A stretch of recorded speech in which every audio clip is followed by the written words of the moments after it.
Hi,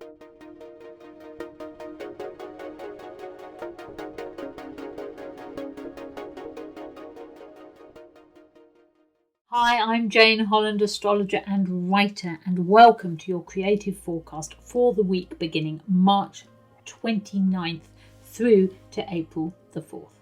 Now, this week begins with the lingering effects of that wonderful fiery Sun-Venus conjunction in Aries, which will have emboldened many of you creatives to forge ahead and launch new ventures despite the current restrictions.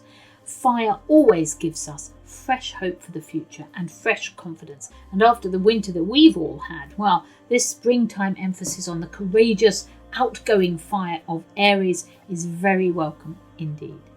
By the 30th, however, we're on that seesaw again, because it's all back to emotionally intense water as Mercury meets dreamy Neptune in the last sign of the zodiac, the last sign of the ring of 12, Pisces, which is an introspective, deep feeling sign.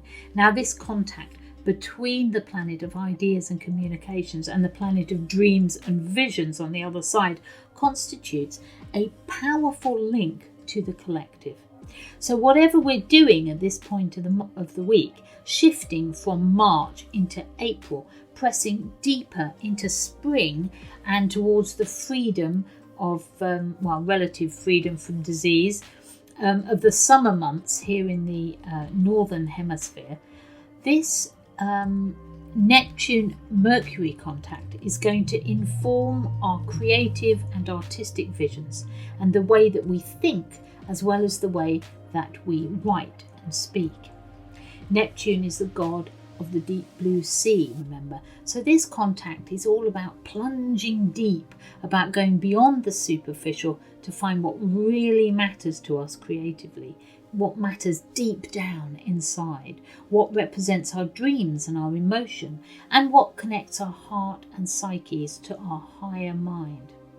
So you may find yourself drifting off into a daydream at this point, but it will be a powerful and a lucid daydream, almost more of a premonition really, and one that you can use in your artistic work. So tap into that collective and emotional feel, into that rolling current that surrounds us whenever Mercury connects with deep creative Neptune, and bring it up to the surface like a catch of wonderful, shiny, life-giving fish for everyone to share. Now, on April the 1st, the Sun makes a harmonious sextile aspect to Saturn.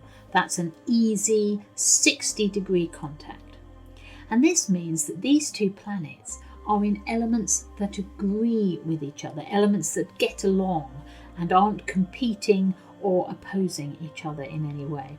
And here, that's fire and air. Now, Saturn does represent limitations, it's true, but Saturn is also about discipline, structure, hard work, and teaching too. It's about growing in our own understanding and being able to help others to understand as well. Now, Saturn in Aquarius suggests law enforcement, boundaries, rules and regulations, and that has felt problematic lately, with this Saturn-Uranus square provoking a backlash against government powers as individuals, that's Uranus, feel their rights are being curtailed by the state, Saturn. But this strong Sun-Saturn contact feels more steadying and stable. It doesn't feel malign. It's not clashing. It's fiery in nature, yes, but it also feels sort of dignified and public too. More like a brief interlude where we're all pulling in the same direction. And maybe this is a time in early April when we can begin to work more smoothly with rules and regulations because they're no longer so restrictive, or because they seem to make better sense for some reason. Perhaps we'll have more information on hand, or there'll be more account taken of individual rights and circumstances.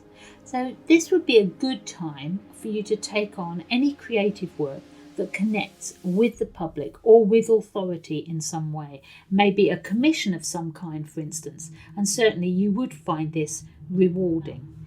Now, at the very end of the week, Mercury moves out of watery Pisces and into impulsive, assertive Aries, where it joins the Sun and Venus already in that sign. And this signals a continuing public shift, if you like, a shift in mood, away from introspection and emotional intensity and towards a bolder and more outward going, courageous fire energy. Fire leaps forward, it leaps a gap when given enough fuel and oxygen. Flames can leap even quite large gaps in forest fires, for instance, in order to keep burning. And this kind of leap can occur for us individually when there's an astrological emphasis on fire. Fire is highly creative. It brings intuition to the fore and allows us to think laterally too, to make leaps in understanding, as well as to push doubt aside in order to reach for whatever we want and what we most desire. It forces us and urges us really to make something manifest, to create. And when we're talking about Mercury, planet of communications, planet of ideas, in a fire sign, this is likely to be connected with the written or spoken word. So if you're working in that sector, this is going to be a prime time for you. Of course, fire is also connected to faith, to hope, to optimism. So this could also be experienced as a renewal of hope for you, a renewal of spirituality, lifting your creative work to a higher level where it can touch those new qualities. So have a wonderful and a deeply creative week ahead. Thank you for listening. Please like this video and subscribe to my channel, and I look forward to speaking to you next time.